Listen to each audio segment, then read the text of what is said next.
kita tunggu vlog perceraiannya part 1. Kok bisa tega berkomentar seperti itu padahal dia itu saling follow loh sama YouTuber ini.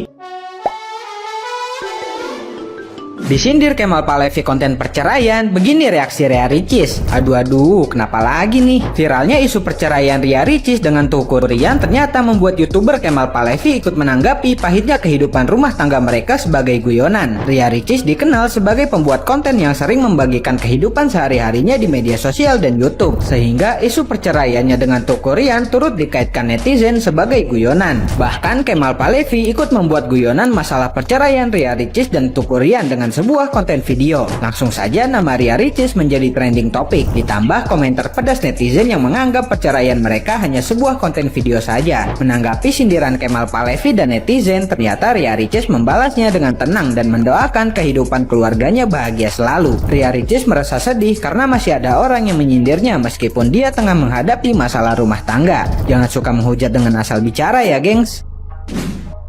Ngaku pasti di antara kalian banyak banget yang ngomong, udah gua duga ini bakal terjadi. Ngaku pasti salah satunya adalah kalian gitu ya. Jadi kabar yang ya bisa kita sebut tidak terlalu mengejutkan ini karena rumornya itu udah beredar ya selama adalah beberapa bulan ini begitu ya, bahwa ada keretakan di antara mereka, dan sekarang ternyata sudah divalidasi nih saudara-saudara, sudah divalidasi gitu ya oleh pengadilan agama sendiri bahwa sudah didaftarkan perceraian di antara mereka berdua ini. Cuman yang pengen gue sorot kali ini bukan mengenai kenapa ya mereka bisa bercerai dan lain-lain karena masing-masing dari kita kayaknya udah tahu deh kenapa-kenapanya gitu ya, atau berspekulasi kira-kira kenapa penyebab perceraian mereka, dan apapun itu sebenarnya none of our business sih sebenarnya, mau tentang apapun juga, because ini kan hidupnya mereka ya nggak sih. Cuman yang menjadi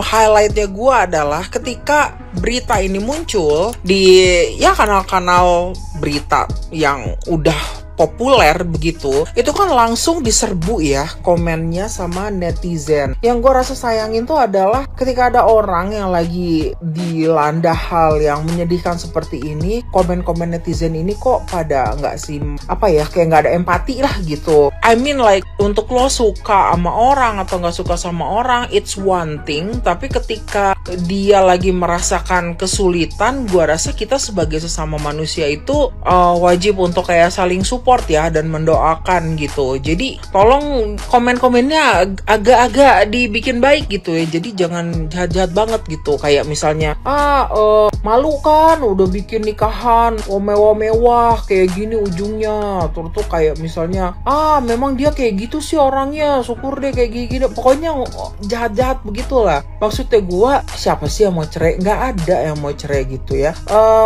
Baiknya kita doain aja baik-baik gitu, terutama untuk si anaknya yang sangat lucu. Semoga walaupun mau apa-apanya ada apa-apa seperti ini, tidak mengganggu pertumbuhannya, tidak mengganggu mentalnya dan lain-lain. Baiknya gitu aja, kirim aja doa yang bagus-bagus, gak usah ngata-ngatain.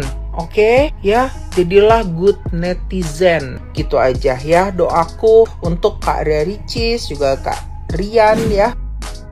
Benarkah kalau si Ria Ricis resmi gugat cerai si Teuku Ryan? Kalau emang bener kasihan sama si Moana, iya kan? Aduh, padahal nikahnya udah miliaran, berganti-ganti tema, pakai gaun mewah. Kenapa masih ada perceraian? Padahal menurut aku nih tuh adalah pasangan yang cocok banget, romantis deh ya guys ya. Cantik, oke. Ganteng, oke. Kaya, banyak duit. Kenapa masih ada perceraian?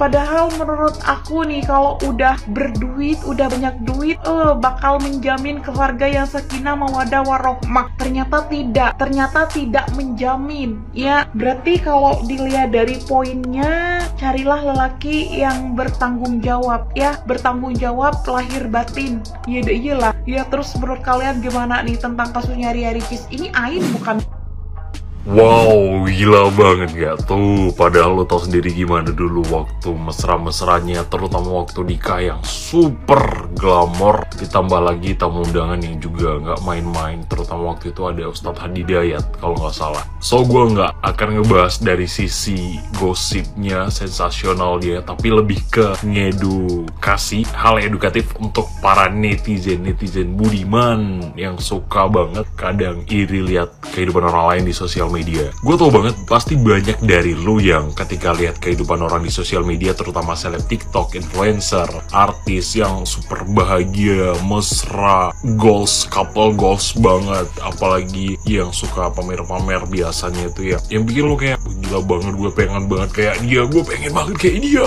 Dan lagi-lagi gue pengen bilang bahwasannya lo nggak bisa percaya 100% ataupun sepenuhnya dengan apa yang ada di sosial media, karena barangkali layar belakangnya itu bisa aja nggak jauh lebih baik dari itu. So, bukan berarti lo nggak harus percaya semuanya, enggak, tapi lebih ke jangan suka ngebanding-bandingin apa yang lo lihat di sosial media sama kehidupan lo. Misalnya lo yang lagi sendiri ataupun hubungan lo yang nggak baik, lo bandingin dengan sosial media. Terus barangkali lo lagi kesusahan dalam hal finansial atau ekonomi, lo ngebandingin orang yang wih enak banget ya di sosial media itu ya, si TikToker si A dan B gitu. Padahal pada kenyataannya juga bahagia nggak diukur dari situ. Bahagia datangnya dari hal-hal sederhana yang lo lakuin setiap hari. It means like ibadah ataupun lo ngebantu orang lain. Lo bisa ngubah hidup lo jauh lebih baik setiap harinya. Lo bisa mencapai impian-impian kecil bahkan besar lo. Hal-hal kayak gitu lah yang mungkin barangkali harus lo perhatiin. Pasti sudah tahu berita terbaru YouTuber yang sedang gugat cerai suaminya. Pasti berita ini lagi booming-boomingnya, lagi hot-hotnya. Tapi aku di sini nggak mau ngomongin kenapa dia bisa bercerai, karena itu masalah pribadinya mereka berdua. Yang aku komenin adalah orang-orang yang berkomentar tentang perceraian mereka. Ada juga yang berkomentar tentang kita tunggu vlog perceraiannya part 1. Kok bisa tega berkomentar seperti itu, padahal dia itu saling follow loh sama YouTuber ini. Padahal mereka ini berteman, saling follow, tapi kok bisa berkomentar tentang perceraian, kita tunggu vlog perceraiannya. Itu apa nggak mikirin perasaannya si YouTuber ini? Dia lagi di masa sulit, dia nggak ada yang mau bercerai, nggak ada orang yang mau bercerai, tapi mungkin ini keputusan yang terbaik buat dia. Bisa kan punya empati dikit, orang lagi berduka, orang lagi punya masalah tuh ditambahin dengan komentar-komentar negatif. Kan jadi kasihan, belum dia mikirin masalah rumah tangganya, lagi mikirin masalah orang-orang yang berkomentar negatif. Lebih baik kita doakan supaya mereka berdua itu mungkin bisa bersatu lagi, bisa menjadi suami istri lagi. Itu lebih baik daripada kita berkomentar yang negatif.